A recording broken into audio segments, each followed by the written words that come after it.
$100 and I need all the money. All right, here we go.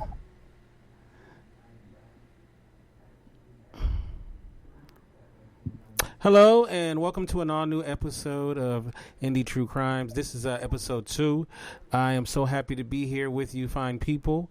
My name is Kente, all the way live from Los Angeles, California. I'm here with my wonderful co-host, the one and only Shannon. How you doing, Shannon? Hi, how are you? Light love from Key West, Florida. And see, I like this Shannon. This is the Shannon I grew up on, the one that smiles, that's happy. That this is a Shannon I grew up on. So I'm glad to see that she is here, and looking forward to the show tonight. This episode, we're having once again back the great DeWayne Hendrix. How you doing, man? I'm outstanding. And I have to say that since we did the show last Wednesday, the responses have been excellent. People are very happy about the episode and looking for more information. And there's so much that we can talk about. And I have so many things that I didn't get to that I would definitely love to get to. And, because these are some things that you're not going to get on a mainstream platform. You're not going to get, they censor stuff in so much the same way that it makes you, I mean, even if you don't have any information, like you don't know anything, just having your third eye open, you see that something's not right, so Steve, brother Steve, we're not taking in people just yet, but thank you though for coming in. All right, so yeah, that's my boy Steve. Steve be on it on Facebook. He be on top of it. He be really wanting to know.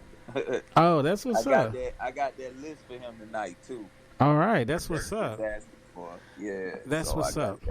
So what I want to do is let's start off by once again give us a little insight into who you are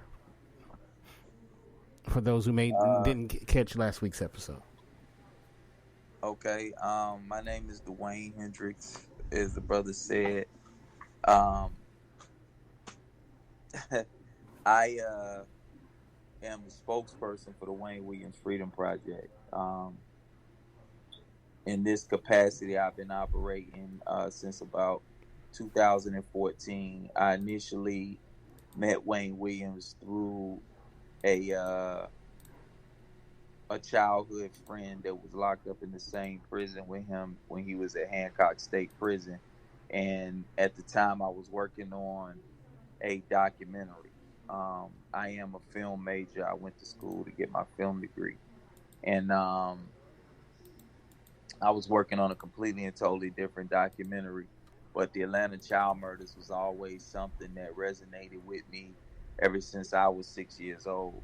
So, of course, when the opportunity came, I jumped on it and never got to fully make the documentary because we didn't get the participation that we needed because of it being such a convoluted subject and such a complex situation to try to approach. So many people being frightened and so many people afraid of political ramifications and things of that nature. So what I did is I just took the fight to social media, and in the process, Wayne ended up asking me to be his actual spokesperson because he saw how people were responding to the things that I was saying about his case online. And lo and behold, 6 years later, we got the Atlanta child murder cases reopened, which they were all closed in 1981 when Wayne was tried and convicted of killing 2 adults. He was never convicted of killing any children. So I guess that kind of like sums it up in a nutshell as far as, who I am as it pertains to this case.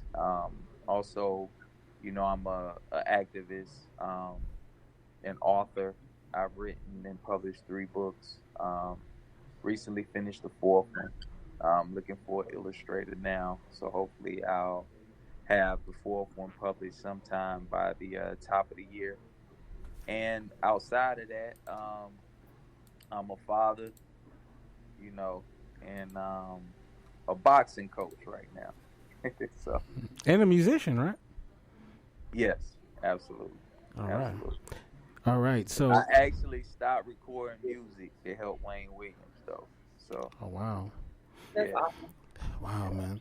Um, Now, as someone, look, I don't have boots on the ground. I've only done research from reading and and then just looking at the whole picture.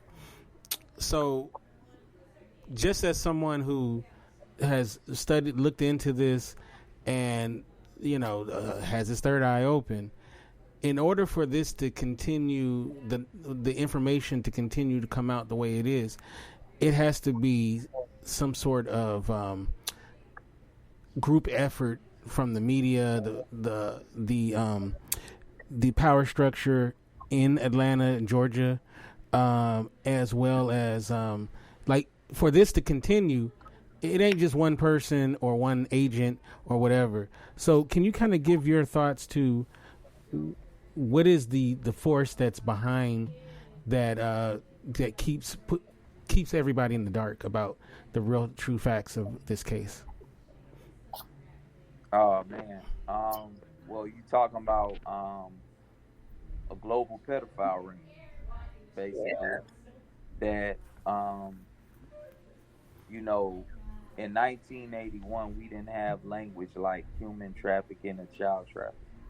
You know, so uh, we didn't have the internet, so we didn't have information readily available to be able to allow us to know what's going on in Indonesia or what's going on in other countries, you know, like we do now. So now people are very much aware of how much of an epidemic this is and how rampant it is now. And now people are starting to realize how rampant it was back then and even before, the Atlanta child murders took place. But, to sum it up, you talking about very powerful, influential people, businessmen, politicians, judges, attorneys, that don't want all the facts to come out about this because it will point fingers at some very prominent people.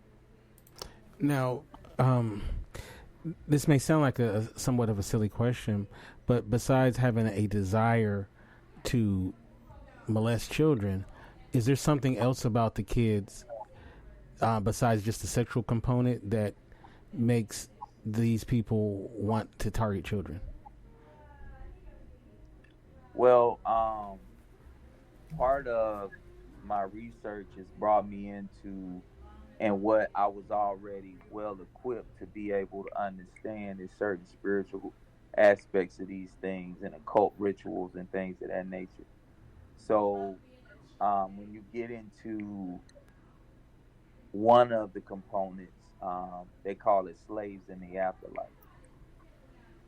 And they will ritualistically murder and rape children.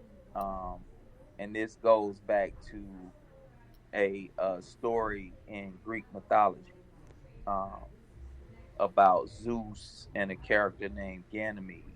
Ganymede was actually a moon of Jupiter in astrology, and Zeus would be symbolic of Jupiter.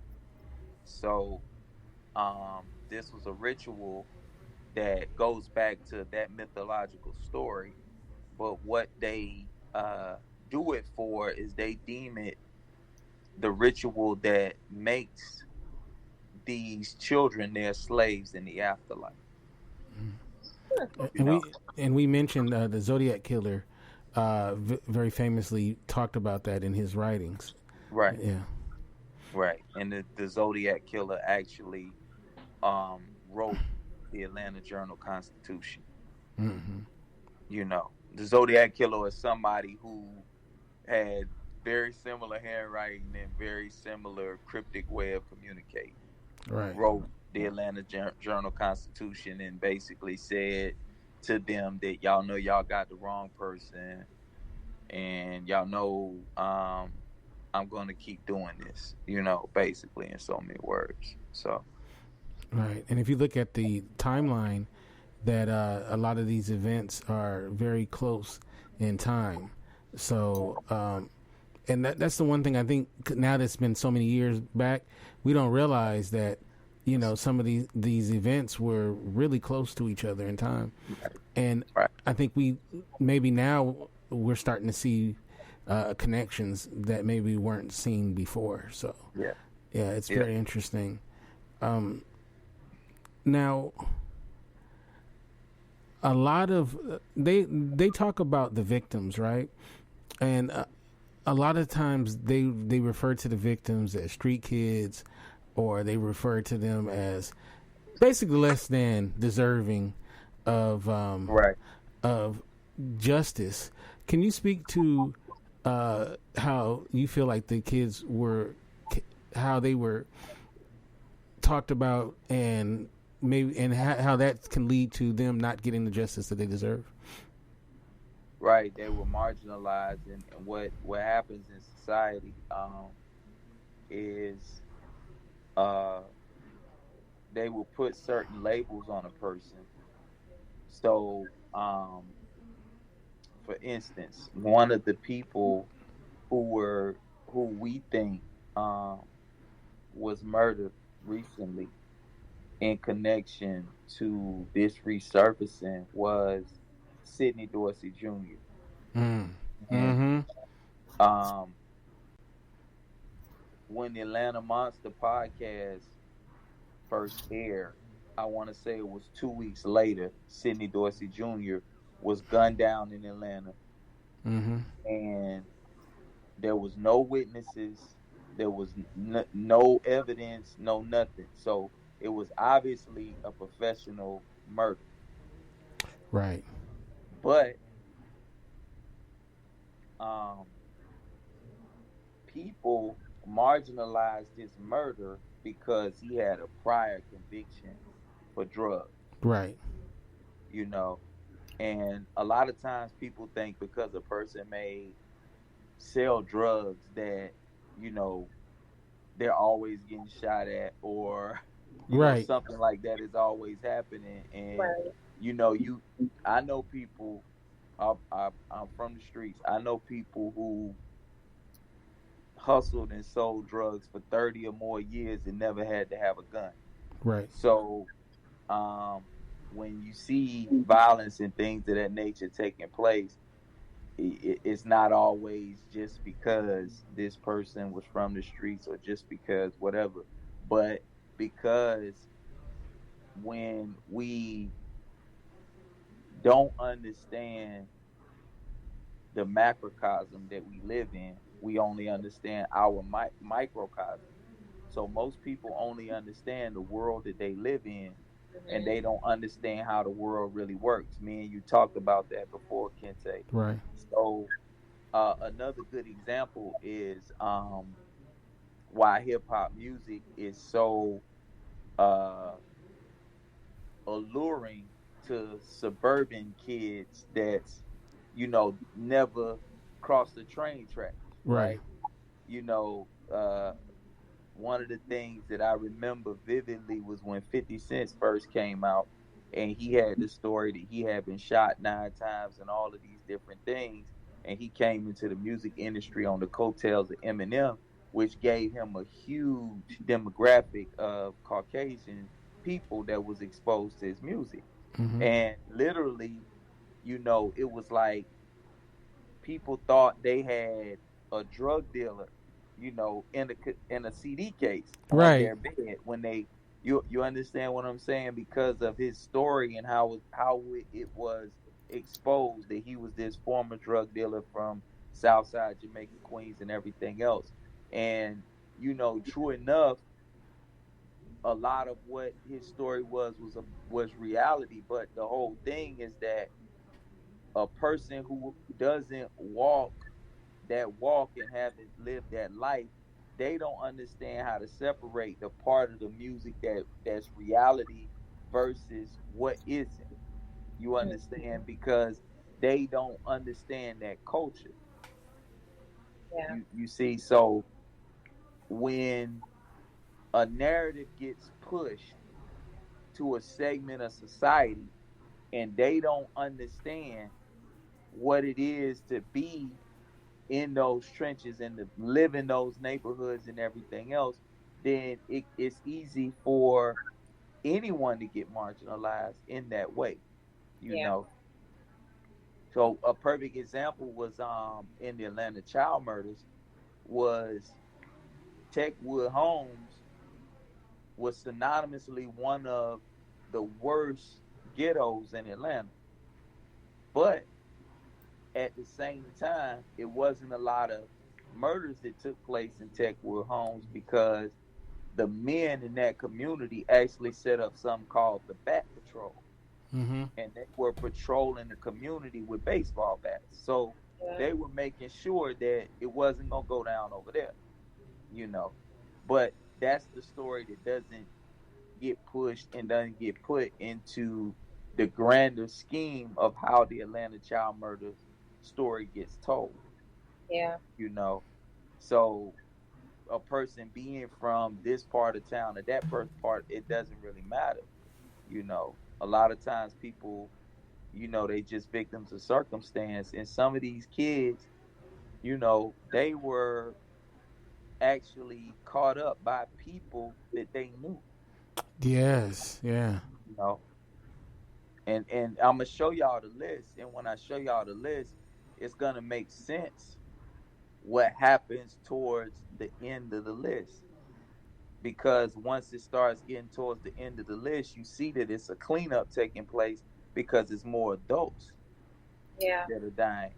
The ages are getting higher and higher because some of these people were people that were involved. Cater, right? Yeah, Cato, yeah, he was one of the ones involved. Right. Yeah. Um, yeah, that, you know, for anybody who thinks that, you know, one person did this and was able to just, you know, you can't, you know, Yeah. you can't just go to a neighborhood like that and just one person just snatching up kids left and right. And, you know, especially Wayne Williams, because Wayne Williams would stand out anywhere, even though he's a brother.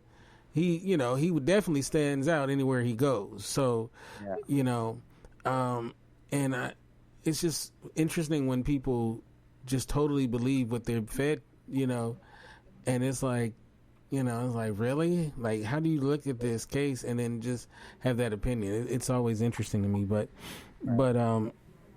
I find it interesting that there's so much attention to the case now. There's, you know, the Atlanta Monster podcast. There is the Mind Hunters. There's other things as well, and then they're reopening the case and all of this stuff.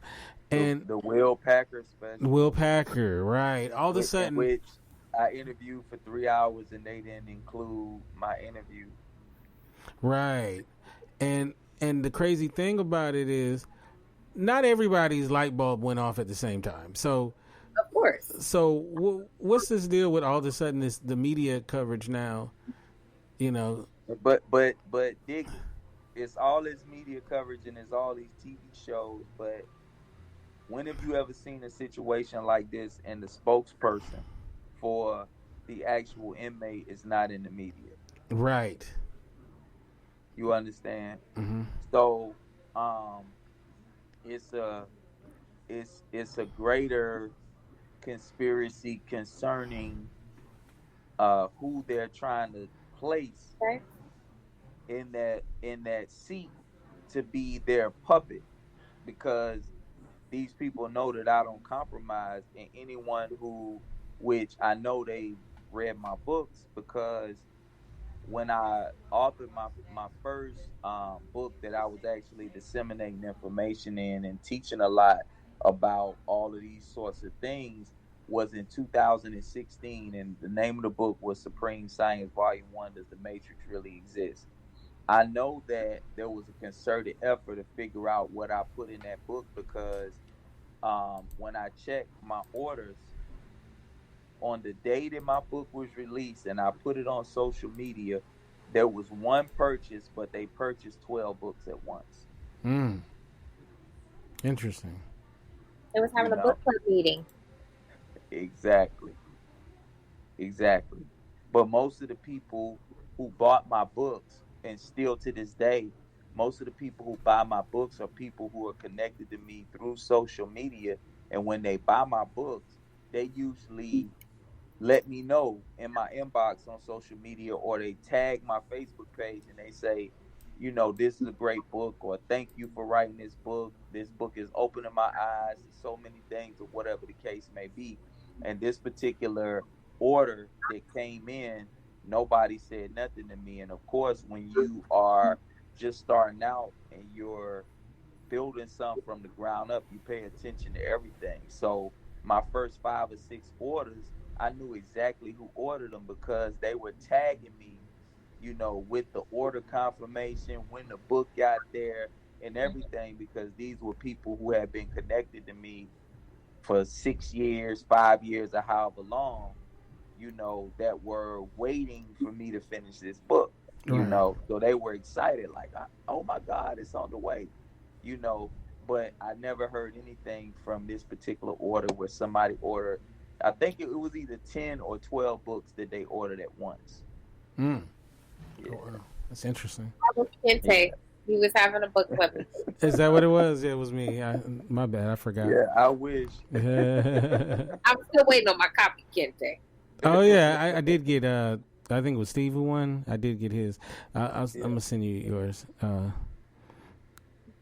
I gotta send her Ario's crown too. Yeah. Yeah. So in Florida, where they say bike instead of back. I don't say that.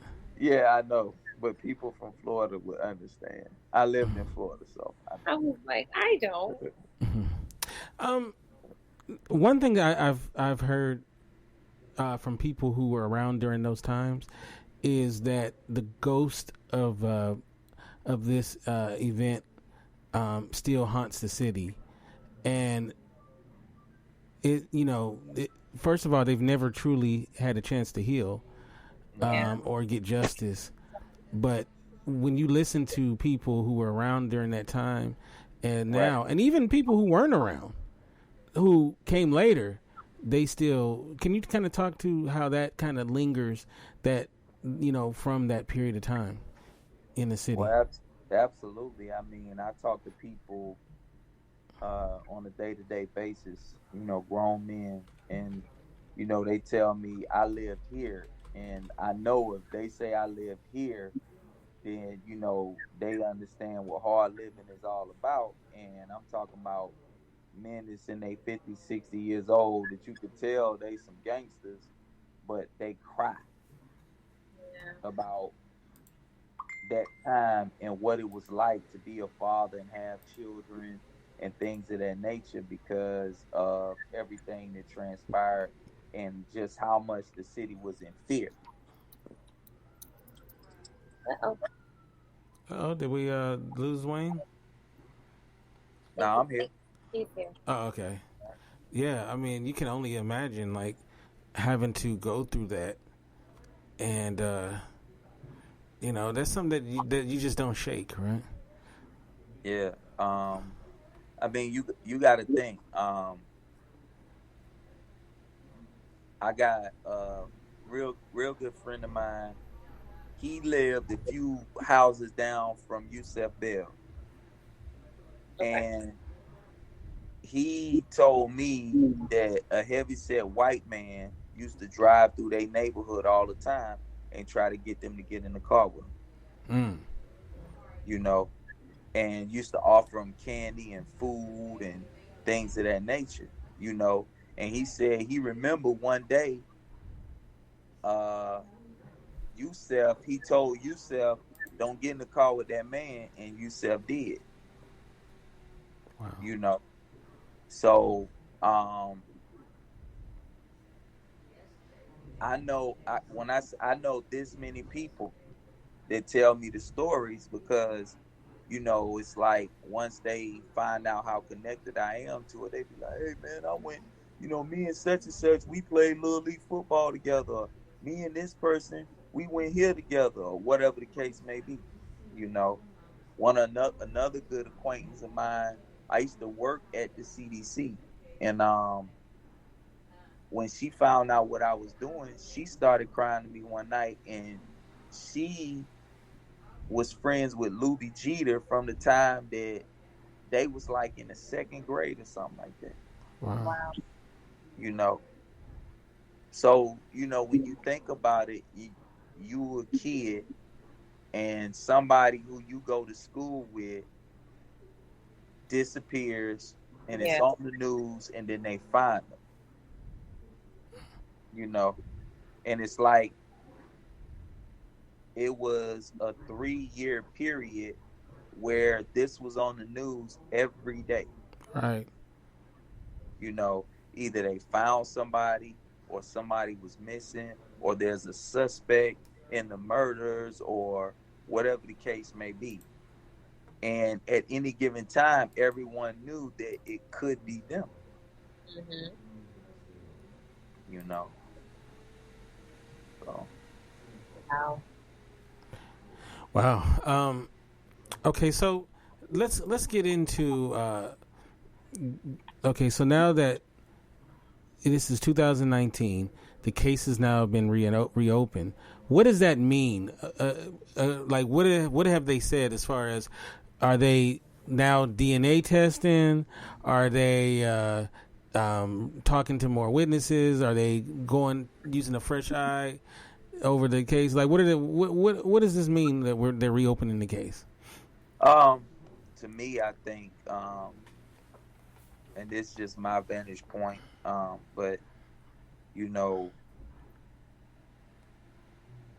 when you live so close to something like this and it's so intimate, you've gotten death threats, you've tried to work with people, you've reached out to people, and nobody wants to talk to you.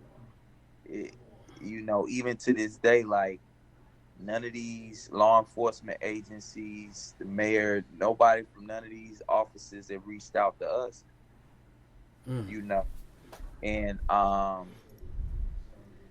from my vantage point, it's just a song and dance. Mm-hmm. And I really think that it was a political move, and it's something that had to be done because a person like myself, I'm not gonna go away, and I'm gonna keep pushing the line on this until they let him out, until they tell these parents who killed their child, and they gonna have to compensate them. Right. Because y'all took these people, y'all let these people children die in this city, and y'all purposefully covered up who killed them. Yeah. And also, there was money collected too that no one knows what happened to it. Yeah, that's hilarious. Yeah, like I remember hearing that Muhammad Ali had put in money, and other people put in money, and they had the benefits, and that money is not accounted for at all. Yeah. So, well, one of the things, huh? I said, who was they giving it to? Well, from what I gained, was it was supposed to be the what do you call it, the whoever gave the tip to lead to the arrest, but if that didn't happen, then it was supposed to go to the families. Right. And the families never got no money. Never got money because no one collected it on the basis of getting the conviction. So so you pocketed that money. Mm-hmm. Yeah, because they talked about the famous picture of the with the money, like So but it's like, wait, where's that money though? Where'd that money go? The money on the table. Yeah. Yeah. Have you ever watched The Wire? Yes. You remember that episode on The Wire where they was talking, the detectives was talking, and they said dope on the table. Mm-hmm. And then the next thing they showed was a news conference, and they had confiscated these drugs and guns and had money and drugs and guns on the table. Right. It's just all good PR, man. That's Right. all that was. And you know, what people need to realize about this is, you know, and like I said, man, a lot of this stuff probably is gonna seem politically incorrect to a lot of people, but I don't really care. You know what I mean? My life done been threatened because of this. My child life done been threatened because of this. You know what I'm saying? So I'm gonna tell the truth, and I'm gonna let the ball bounce where it may. What people need to realize about some of this stuff is that there was a hand that the government played in a lot of it, and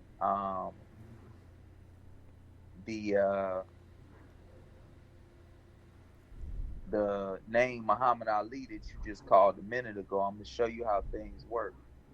So Muhammad Ali was connected to the Nation of Islam, correct? Right. All right. It's now known that the Nation of Islam and the Church of Scientology is connected, correct? Right. All right. COS, Church of Scientology. COS, Church of Satan. Mm-hmm. All right. The Church of Scientology, the Church of Satan, the man who started the Church of Satan had ties to this Church of Scientology at one point. Anton LaVey, right? Yeah, Anton LaVey had connections to L. Ron Hubbard at one point. Right. Okay. The Church of Scientology, the Church of Satan, the Nation of Islam, along with other organizations or other groups like the Black Panther Party, like the Process Church, the 4 Pi Movement, Jim Jones, Charles Manson, et cetera, et cetera, et cetera. And that's why all of these organizations was connected to that San Francisco Bay Area as well. All right. The Nation of Islam wasn't, but the Black Panthers and a lot of that other stuff was. These projects are all connected to a greater mind control project that you probably heard of called MK Ultra. Right. Right. You also probably heard of Monarch programming. Right. Things of that nature. Okay.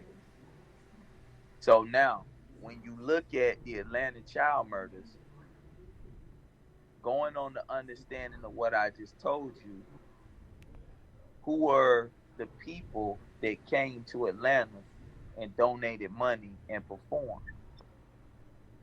Sammy Davis Jr., who was a Satanist, right? Right.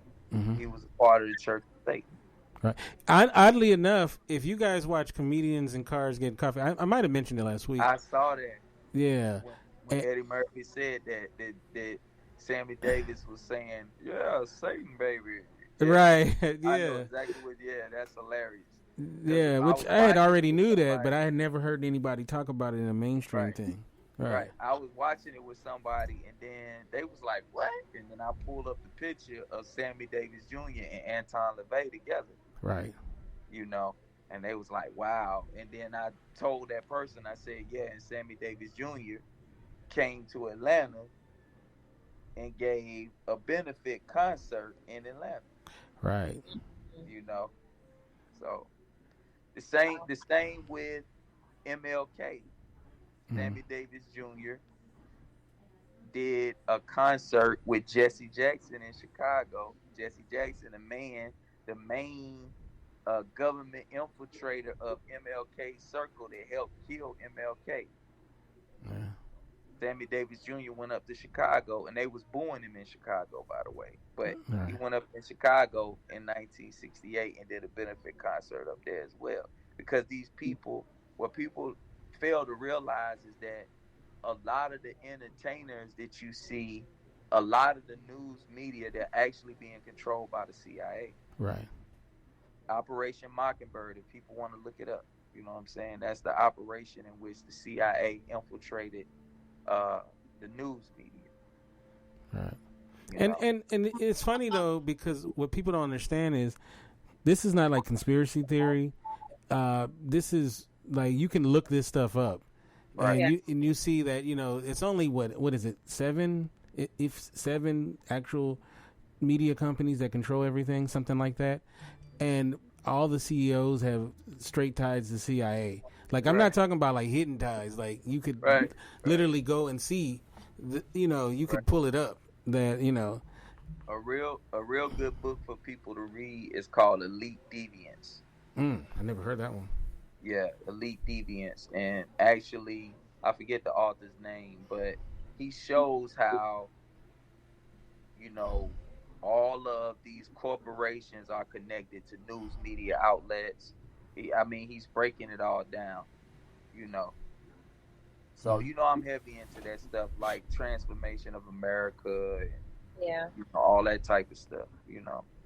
And a name too that pops up. We talked about last week, Aleister Crowley, and it's funny though they have this TV show now where he's featured in it, which is very interesting. A lot of people are not aware of him. It's interesting how he had such an impact on society in not just the UK but America and all over. But he's not widely known, right? Who he is, and we kind of briefly touched on him last week. But I feel like he's an important figure to talk about. And how and a lot of the stuff with him intersects, and I think when people see the intersection, then things start making more sense. So if you can kind of just give like who is Aleister Crowley and how does he kind of intersect his philosophies, I would say, because I think it gives an insight into why people are acting in a way that doesn't seem right. Well, Aleister Crowley was a very famous occultist, and I guess what people would call a person who was into Kabbalistic dark magic. I don't like the term dark magic, because the stigma of white being right and all that type of stuff. But basically, he was a very, very big influence on a lot of musicians. Very, very big influence into what became occultism in the West. What people don't understand is that the word occult comes from the word ocular, which is talking about the eye, which is the third eye. Right. But what has happened because of religious ideologies being pushed forth in a certain type of way, it's been given a bad reputation. And then because so many people use occult sciences, or what they call occult sciences, for evil reasons. The science isn't good or evil, it's the intent of the individual.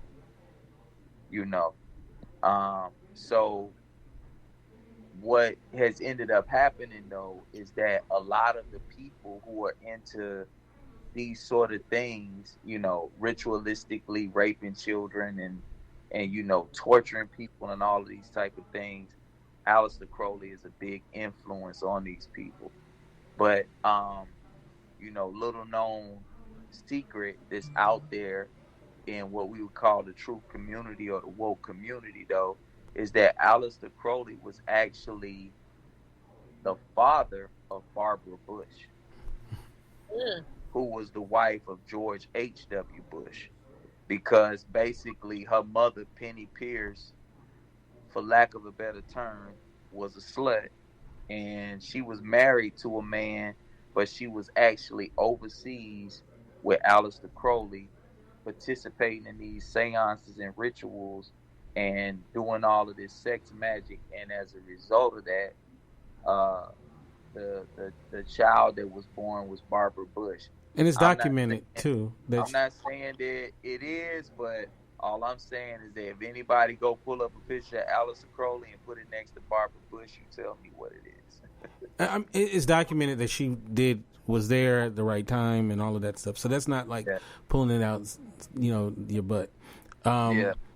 And there's a TV show that I like quite a bit. It's called Strange Angel, and it talks about Jack Parsons, who was one of the fathers of jet propulsion, and started to help start the JPL, Jet Propulsion Laboratory, which led to being able to go to outer space, right? Mm-hmm. And he was an occultist as well, who because he was alive during the end of Aleister Crowley's life, and he followed him. He was a follower of him, and it's interesting, this TV show, even though he never, as the record says, they never met each other because he was in England at this point, but they communicated quite a bit. In this TV show, though, they kind of have them with each other, which is different than what I've always read about it. And so it made me. I find it interesting. I wonder if this is an attempt to start to make him more of a mainstream person now, because like, especially in the 60s, because in the 60s people were very open about their admiration for him. A lot of people that you love, a lot of great musicians, and Jimmy Page, for example, bought his home, and it's a bunch of people that just love him. Jimmy Page was from the Grateful Dead, correct? No, he was from was Led Zeppelin. Is that okay? Yeah. Okay. So and I think once there's some documentaries about him and his life, Aleister Crowley, and when you look into it, and then you start realizing what he was preaching and what he was teaching, and that how the effect of it, then the stuff that we are talking about doesn't seem so crazy, because now you understand why it is why it's happening. Right. Right. And if you think about it, I think he died in the 40s. Right. So we're talking about only a 30-year difference. Yeah. Something like 30, 40 years different in the end of his life and some of these things, Right. So that's just something I want people to think about. Okay, so you talked about people threatening your life and whatnot. Mm-hmm. And how has that affected the way you move when you are, not just in Atlanta, but anywhere? I mean, bro, like, it was one point in my life to where I really thought I was going to be murdered. So I literally, every morning in the wintertime, you got to crank your car up and let it warm up or whatever.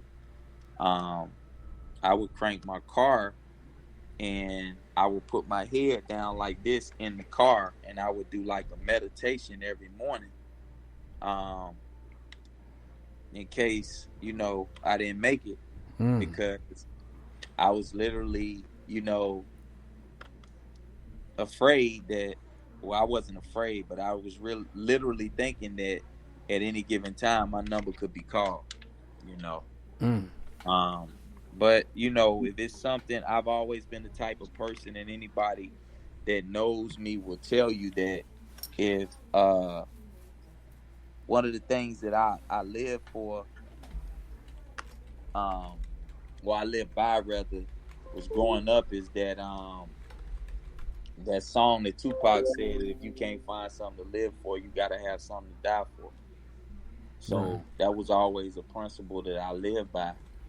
And to me, this is such an important topic, not just because of the fact that it affected so many people that I love and I care about, but it's still such a widespread epidemic, so much so that they're actually trying to make pedophilia legal now. Right. They're trying to make it a medical condition. Right. So Um, I've been I've had saying, people call my phone and say it'd be a shame if something happened to you or that pretty little daughter you got. mm, You know, Wow. why don't y'all just leave this alone? You know, It's like someone um, moving all over again. yeah, wow. yeah. So, and I mean, one of the members of the Freedom Project, uh, an elderly lady, got something in the mail recently. I see what you're doing, Wow. because we had to get together at her home, and we had the media. The media came by and did an interview, but we actually had to get together with some of the family members and some members of the community where we actually sat down with them, and I answered some of their questions, and we showed them some footage of an interview that we got from a person that was connected to the case in a very serious way and knew a lot of the behind the scenes things that took place. So it's one of those things, man, where the ramifications of this, like I said before, this pedophile ring that was in operation, it was in operation in every major city in America. And it was very sophisticated. And I showed Shannon earlier, the head of the ring, when he got caught with between, what did they say, 30 to 50,000 index cards 52. of I thought you said 100. 50 to 100,000. It's so crazy that Wow. it's hard to remember, but 50 to 100 index 50 to 100,000 index cards of clients And or victims. Wow. And to show the connection, uh the head of the ring in Atlanta was a man named John David Wilcoxon. Mm. And he went to prison just like this man went to prison. He went to prison for child sex related crimes. And I'm gonna just read this to you. Uh Pedophile John David Wilcoxon, a 50-year-old truck driver, lived on 1980 Compton Drive, southeast near Lakewood Fairgrounds at South Bend Park. A man in the same child porn ring, caught with hundreds of child porn photos, had rented a room at the Alamo Plaza Hotel on Stewart Avenue. Stewart Avenue was the main prostitution strip in Atlanta. Mm. It's called Metropolitan Parkway now. And that's another thing that people don't realize or don't understand, is that they changed the names of streets Mm. in Atlanta.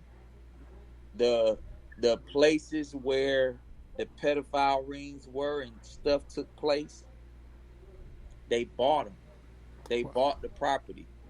Mm. So the laundromat that Clifford Jones was killed at, it's a public library there now. Wow. You Wow.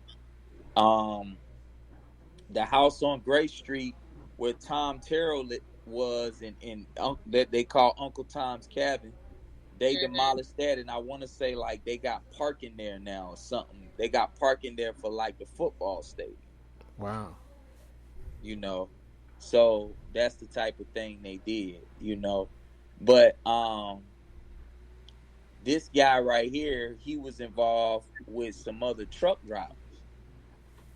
You see, and you know, a lot of people don't understand the deviant behavior that take place with truck drivers. Right. But I'm from the streets of Atlanta, man. Like, uh, in Atlanta on Bankhead Highway, which is one of the most well-known strips where it go down at in the city. There's a truck stop. It's a truck stop, has a restaurant in it. They can go in and take showers, everything, called Petro. man, so many people, so many of them truck drivers come through there and they want God knows what. Right. They want stuff that keep them on that road and keep them wide awake. You know what I'm saying? They come for women, they whatever you could think of. Right. You know.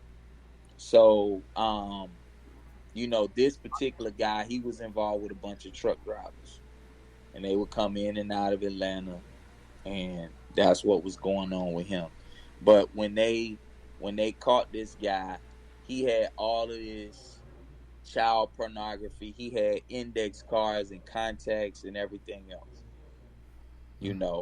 and he was connected to the same pedophile ring that John Wayne Gacy was connected to.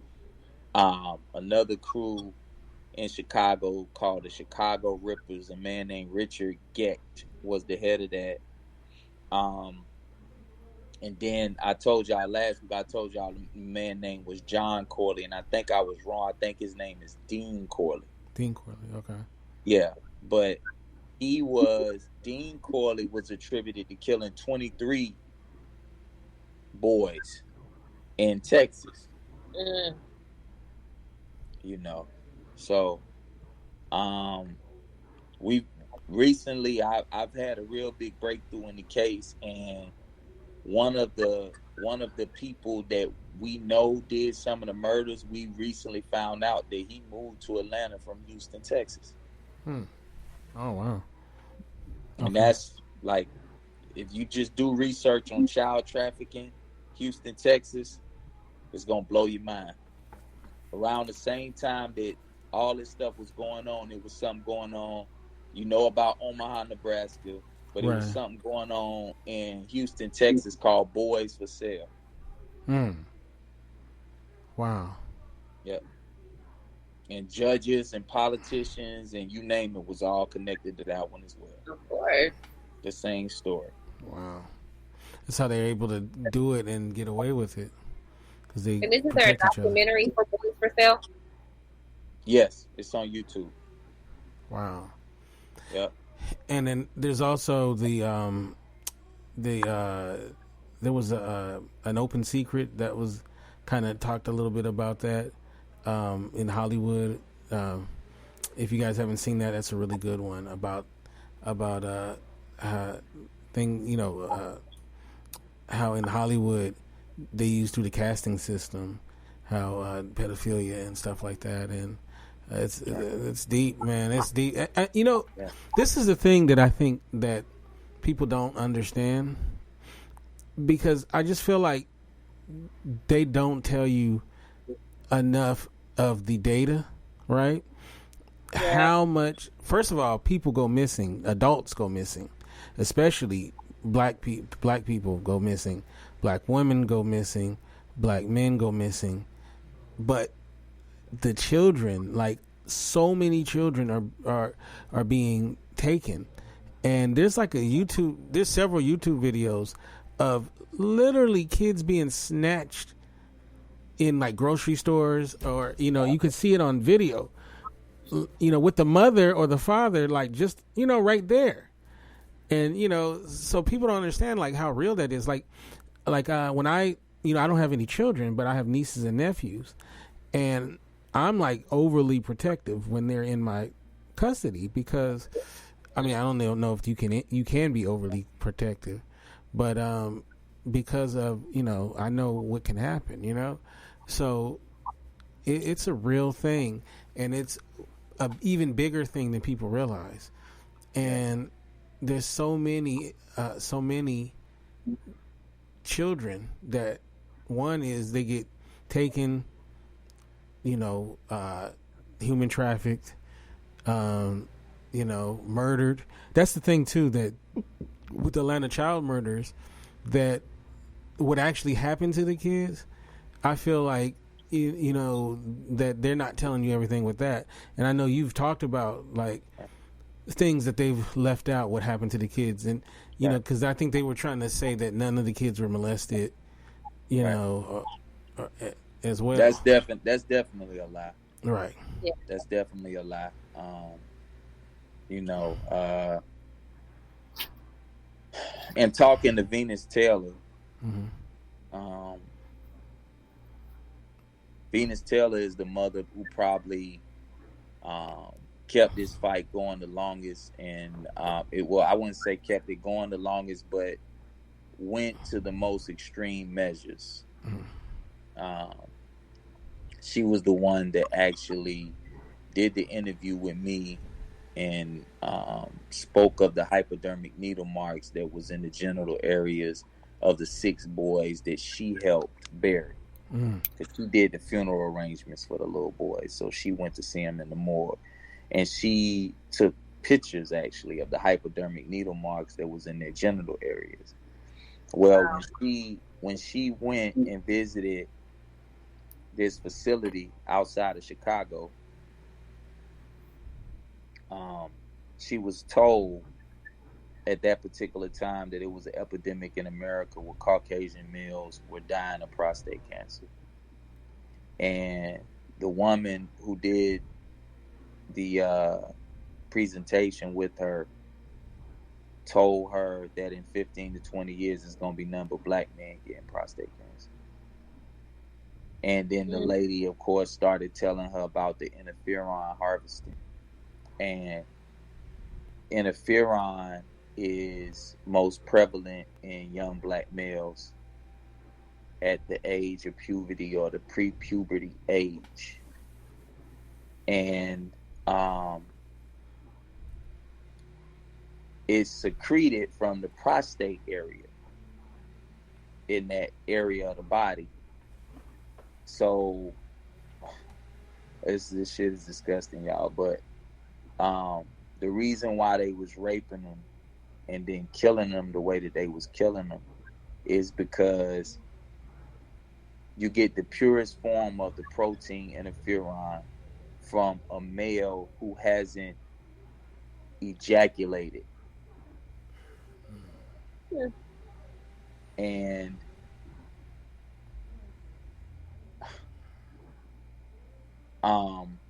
that's crazy.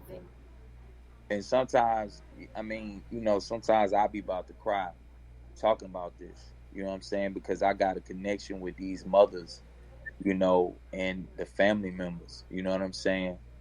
But the asphyxiation, the reason they was choking them and killing them in that way is because if that happens, the interferon level ramps up in the body at the time of death even more. Wow.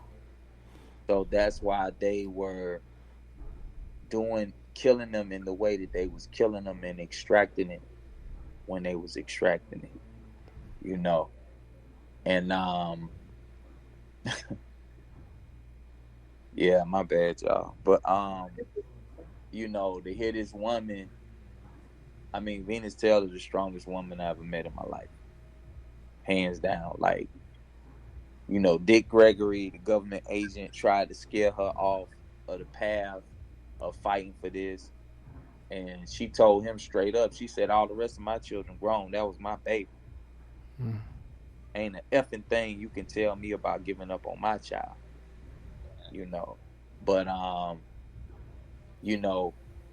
that's why it's such a big deal, and to show y'all even more how serious it is, the CDC is headquartered in Atlanta. And interferon is used in cancer treatment now. And it's a film out there that people should try to check out. It's called I think it's called Red Line, where whoever did this film, they kind of knew something about the Atlanta child murders, but it was a doctor that gets killed in the film. And right before all of this started taking place, a doctor got murdered downtown Atlanta that had just given a presentation at the CDC. Wow. He ended up being murdered downtown by the Omni. I want to say his name was Jack Kettleman or Ketterman. something like that. It's in my notes somewhere. But this doctor gets murdered, then the boys start disappearing. Wow. Yeah. It's crazy. And I can't prove it, but I have reason to believe that, or reason to think, I don't like that word believe, but I have reason to think that Dr. Kettleman probably was the person that had information about this particular procedure and what needed to be done for the cancer treatment.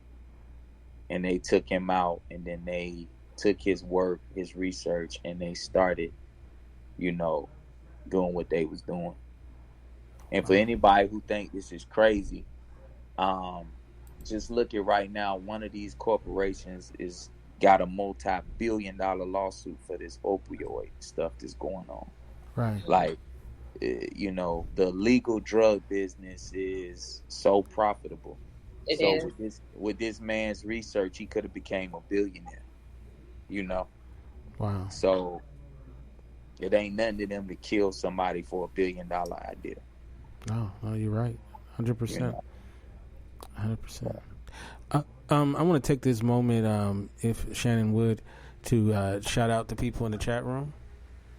Sure. In the chat room tonight, we have Shauna, Angela, Michael, Boo, Yolinda, Dee, Ebony, Steve, Diana, and Steph.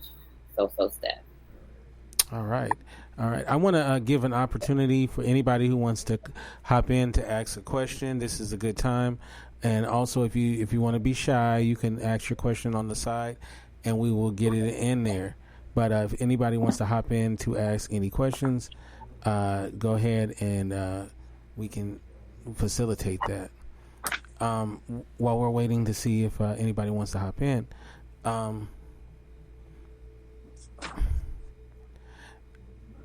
Would you consider yourself a hopeful person? Who, me? Mm-hmm. Man, all we got in this world is hope, bro. Do you feel like there will be some form of justice in this case?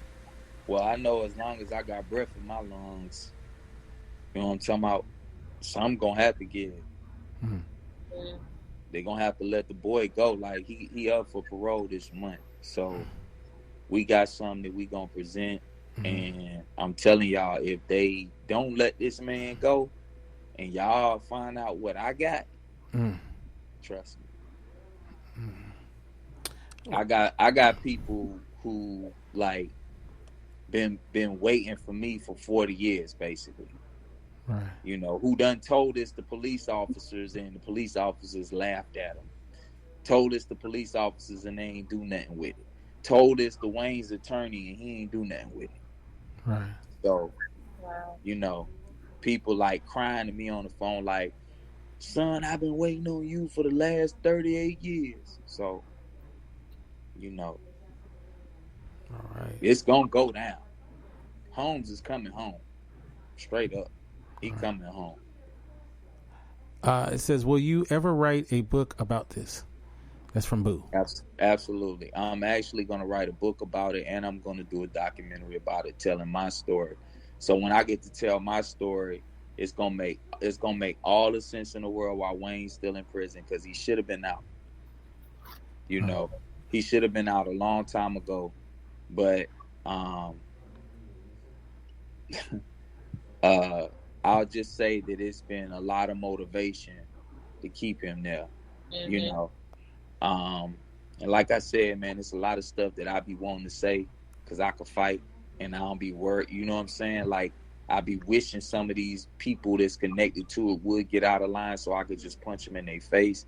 Like, still to this day, if I see Payne Lindsay and Donald Albright, it's on and popping. They better cross the street, And it's a few other people that go with that, because of this is something that's so serious and people play with it, and they want to be opportunists and make money off of it. And we talking about people's lives. Yeah. Mm-hmm. And these people don't got no soul to do what they do. Because I don't know how somebody could look themselves in the mirror after knowing everything that took place with this, and then go and do the stuff that they done did. Will Packer in that category too. You know what's interesting about Will Packer is, like Will Packer, when I didn't even know this existed, and I saw. I mean, I'm talking about Will Packer's thing, and it was when I was doing research for you, and I came across and I said, "Oh, this is him in this. What is this?" And then I found the Breakfast Club interview where he's talking about it. I didn't even know that had come out. Right. That's interesting. And Will Packer, you know, when I listened to him talk about it on the Breakfast Club, and it's interesting too how the Breakfast Club has become like this portal for a lot of this kind of stuff. You know, I found this very interesting. You know, so like you see like a pipeline. You know. Yep. Yep. This is very interesting. Now, you know, I do want to go back to the Atlanta Monster, because I really feel like that was at the forefront of a lot of this in the recent, and it's very interesting. You got to tell that story though to the listeners that you told me. Oh, about the lady? Yeah. Okay. That was a dope story. So I was doing some Uber, right? And so I'm doing some Uber, and I had this lady who had a meeting at CAA, which is the biggest agency in the business, right? So as I'm driving, I had the Atlanta Monster on, right? And so Atlanta Monster is playing, and at first I don't know if the woman's listening or not. She's in the back, right? And she had said that, you know, in the beginning that she was really late for her meeting. So while we're driving, Brother DeWayne comes on, right? And this is the first time I hear him. And, you know, he's talking, and right away, I've said this last week, that, you know, he was, right away you knew this was the guy you needed to listen to in this whole piece. So we get it to CAA. Mind you, we're late for her thing. The lady didn't want to get out the car because she was so engaged into what DeWayne was talking about. She just kept looking at her watch like, okay, let me get a little bit more in. Wow. So then she was like, then she asked to get, you know, how can she download it and stuff like that. And she was like, let me get in here before I get a job. So she left. And like I said, like this brother was the realest one in there. And it makes me wonder though, like, was this something from the beginning? And was this something from the beginning, their intentions, or did it evolve as it went along, as they started getting into it? Like, what they ultimately did, do you think that was their whole intention from the beginning? No, I don't think so. I think it was a money-making venture for them. And then I think at some point, once whoever the puppet master is in this particular incident, whoever their puppet master is, realized that I was involved, then they was like, okay, we need to reel it in. Mm-hmm. You know? And the reason I say that is because for me, it's my scope is way broader than the Atlanta child murders. Right. So this is just one small part of my studies, my research, and what I've been making people aware of. So what happens is if once a figure like me is inserted into mainstream, now it's a whole bunch of answers for a whole lot of questions that people get that they don't necessarily want to come out. And just to show you how real it is,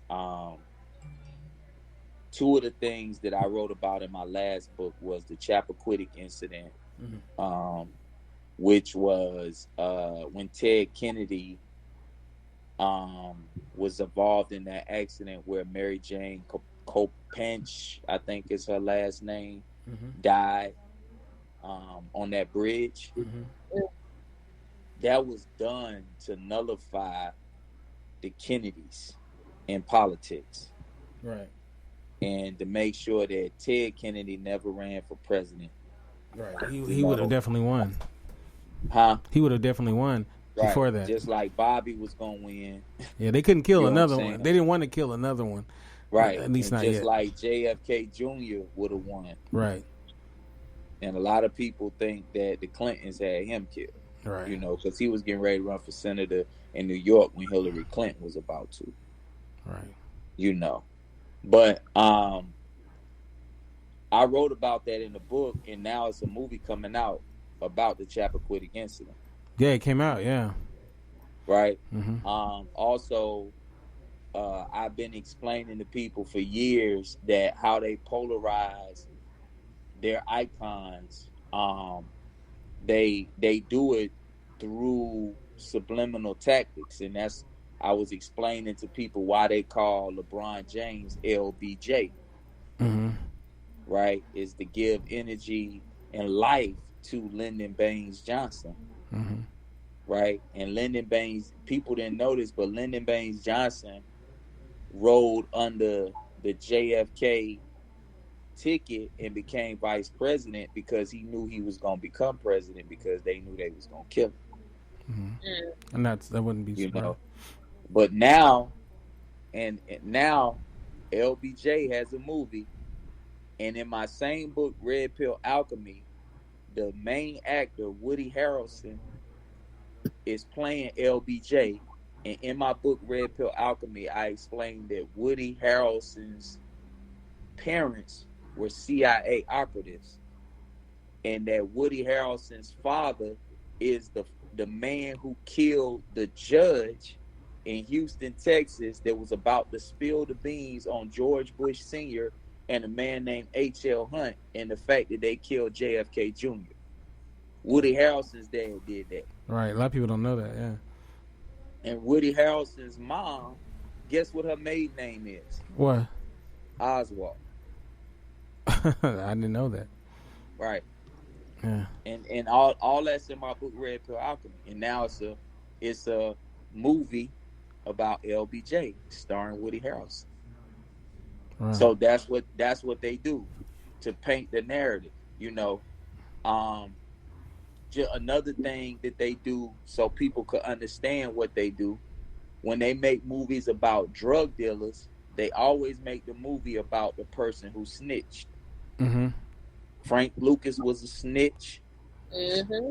You know what I'm saying? White Boy Rick was a snitch. And you go down the line, all of the movies they make, if it's about a real life figure, they snitched. Yeah, Henry Hill was a snitch. Henry Hill was a snitch. Right. Like you just keep going on and on and on. And most of the real life stories, that's what it be about. Like The Godfather, you know, those characters was based on the La Cosa Nostra in America as a whole. You know what I'm saying? It wasn't based on like one crime family or nothing like that. It was based on different people that was in the mob. You see what I mean? So that was fictitious. Scarface was fictitious, you know. But when they make the movies about the real ones, they it's always somebody who is snitch. Mm-hmm. You know. Yeah. Because they want to embed that into the next generations. You know, it's all subliminal what they do. They don't put it in your face. Right. Yeah. Well, I'm sorry, what you say? What's next, DeWayne? What are you going to do next? The next book is called Red Pill Alchemy Volume 2, How Do We Save the Babies? So I'm already writing that book. And basically in this book, what I'm doing is I'm explaining, you know, child trafficking as a whole, pedophilia, and all the subliminal stuff that's in like children movies and stuff like that. And then I'm also giving like the spiritual parts of it so people could understand like the origin of it. Like I was talking about the occult rituals and everything. So I'm going to be explaining all that type of stuff, you know. and basically like giving guidance on how to educate your children in the midst of it so that they understand what they need to look for. All right. You know? I would like in our next discussion to talk about red pill alchemy. I'm gonna make sure that I get it to Shannon right away, and that'd be a good conversation to have. Right. And but I want to thank you so much once again, giving us that knowledge. How can we get you on social media and your website? My website is supremescience99.com. So it's all one word, Supreme Science, the numbers 99.com. I'm on Facebook at the Wayne Williams Freedom Project page, and also my personal page, DeWayne Hendrix, and that's DEWAYNE Hendrix, just like Jimmy with an X. And that's pretty much it. I mean, I don't have time to be doing all that stuff over all of the different, Instagram and all that type of stuff. Luckily, I got some sisters that help me. So a lot of times when I post stuff, they'll take it and they'll put it on Instagram. And they could also follow the Society of the Ankh. The Society of the Ankh is a group of people. It's like my spiritual family that I started. And that's on Facebook and on Instagram. Oh, that's what's up. Are we going to hear any music from you anytime soon? Yeah, actually, I recently recorded some new music, and I'm planning on recording about 4 more songs before I start putting together the videos. That's what's because up. when I do it, I want to do it in a certain type of way because of how music is now. You don't necessarily have to have an album if you make good music, but I want my videos and my songs to kind of like tell a greater story. You know what I'm saying? So I want them to be connected in a way. That's awesome. Yeah, that's what's up. What about you, Shannon? How can we get you social media? Facebook, Twitter, Instagram, Shannon Ford like the president, Hyphen Jefferson like the president. All right. And do you think we'll be able to do that show on Monday? Is it a possibility? I mean, maybe. I'm being honest. All right. Well, we'll try to make it happen. We're gonna do a poetry show on Monday. But if nothing else, we'll get somebody on the show. All right. It is Domestic Violence Awareness Month, and it is also Breast Cancer Awareness Month. Shout out to Danny, 7 years cancer free. Shout out to my mother. She's a couple decades cancer free. Wow. Too. So yeah, she's going great too. My mom. So shout out to you, Mama. And she, you know what? My mother heard the show last week, and she loved it too. So, yeah. Great. Yeah. I gotta show you this Uh-huh. before we open up the chat room. Okay. I gotta show this to y'all, and this is what Steve wanted to see last week. Okay. He wanted to see the list, and I want to show y'all that this list. This is from the book The List that was written by Chet Detlinger and Jeff Prue. All right, and I want to show y'all how, just like when Payne Lindsay said to me on the phone that the list was something that the FBI made up. So here's the dates, of the murders, and these are the names. So this first kid, Edward Hope Smith, right? He died. He was shot in the back, 14 years old. This next kid, Alfred Evans, I think his death was asphyxiation. So you see the ages, 14 and 9. Yusuf Bell was found in a crawl space in a old building, and he was hit across the head. Jeffrey Mathis, 10 years old. Angel Lanier, 12. Right? And right there, there's supposed to be a list of people that, have similar causes of death and similar genders, but this is a girl right here. This is a little girl, right? So how did she end up on the list? Right? You come down a few more, LaTanya Wilson is on the list, 7 years old. How did she end up on the list?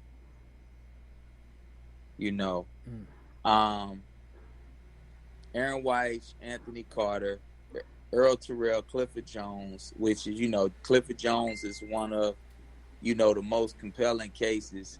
And right here, this is another thing too. Darren Glass, it says still missing. We have reason to think that actually the body that they thought was Jeffrey Mathis's was really Darren Glass, and that they never found Jeffrey Mathis's body. And that's what Willie Mae Mathis, Jeffrey Mathis's mother, is actually suspecting. She died suspecting that, they still hadn't found her child. All right. Charles Stevens was one of the children that we know who was responsible for his death. It was a man that was pimping him, and he had Caucasian hair fibers in his underwear. Yeah. Aaron Jackson, this is where it starts to take a turn. Pat Man Rogers was 16 years old. The interesting thing about Pat Man Rogers was he knew about 11 of these children. Very streetwise kid. And after he had already been dead for about 6 months, the police showed up at his mama's house in Thomasville Heights Projects with an arrest warrant for burglary. He was a part of a burglary ring that was taking place in downtown Atlanta at a pawn shop where it was also a hotbed for the pedophiles. This pawn shop that was down by the Omni in Atlanta. But as you see, these are all teenage or preteen boys. And then we get here, Eddie Duncan was 21, a grown man. Larry Rogers, 20. Michael McIntosh, 23. Jimmy Ray Payne, 21. William Barrett, 17. And Nathaniel Cater, 27. So you tell me what this 21-year-old, 20, 23-year-old, 21-year-old, and 27-year-old is on the list for. Right. It doesn't fit the MO. Exactly. Especially when this cat, we know this cat right here, Nathaniel Cater, this is the one who they say Wayne threw off the bridge. Nathaniel Cater's fingerprint was at 2 of the crime scenes. But Wayne Williams' fingerprint wasn't at none of them. Right. This is another man, John Porter, 28 years old, that was added by the prosecution. All right. So now that's 30 names. These are the names that didn't make the list. So you see that's 30, but right here it's 47 names that didn't make the list on that page. So that's a total of 77 murders we dealing with right there. And if you look right here, 1981, since the arrest of Wayne Williams. So all of these murders continue to take place after Wayne Williams was already arrested in custody. And this list goes up to 63 names. Wow. So we talking about a total of 93 murders, and you see they just got male shot. They don't even name none of them except for this one little girl, Lucretia Bell, who was strangled. Yeah. And they said that in the criteria for the list, that was the main criteria, that they was asphyxiated. But it's people that was on the list that wasn't strangled, and this little girl that was 13 years old was. So in total, we really talking about 93 murders, but they only condensed it to this. And then when you look at the list, all of these murders took place after Wayne Williams went to prison. Wow.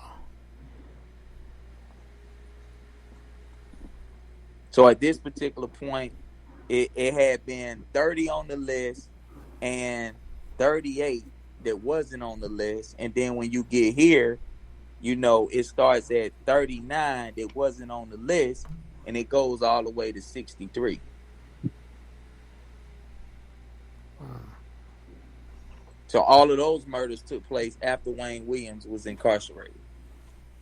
And they just swept them under the rug. And they always say everything stopped when Wayne went to prison. Exactly. Yeah. That's not true. Yeah. Thank you for sharing that with us. Yeah. And some of the people that we know was involved in these murders, there's multiple ones that actually went to prison for child sex related crimes. And they're in the files. They're in the police investigative files. The police knew about these people during the Atlanta child murders. Like, people told them, this man doing this man doing that. Right. Yeah, that's crazy, man. Yeah. Biggest miscarriage of justice probably in the history of this country. Yeah. And that's from the book The List. They were written by two LA Times. Weren't they LA Times journalists? One was a journalist for the LA Times, and the other one was the former assistant public safety commissioner for Atlanta. Oh, okay. All right. Yeah, so he was high up in the totem pole. He was a serious insider, and he actually quit the police force to actually do the work that needed to be done to solve these cases. Wow. He was a decorated cop in Louisville, Kentucky, so much so that he got offered the job to come to Atlanta. Oh, wow. Yeah, and at that time, it was a power struggle going on, and it was a police chief that was being asked to step down that wouldn't step down, and he was able to stay in office because of a technicality. So they stripped him of his power by creating a title called the Public Safety Commissioner. And that's what Lee Brown ended up being. And Lee Brown is the person who was the figurehead for the police force that ended up becoming the mayor of Houston, Texas. There was I know we were saying goodbye, but I want to put this one last thing in. Did you ever see the miniseries that was created maybe like 4 years afterwards in like 85, starring Morgan Freeman and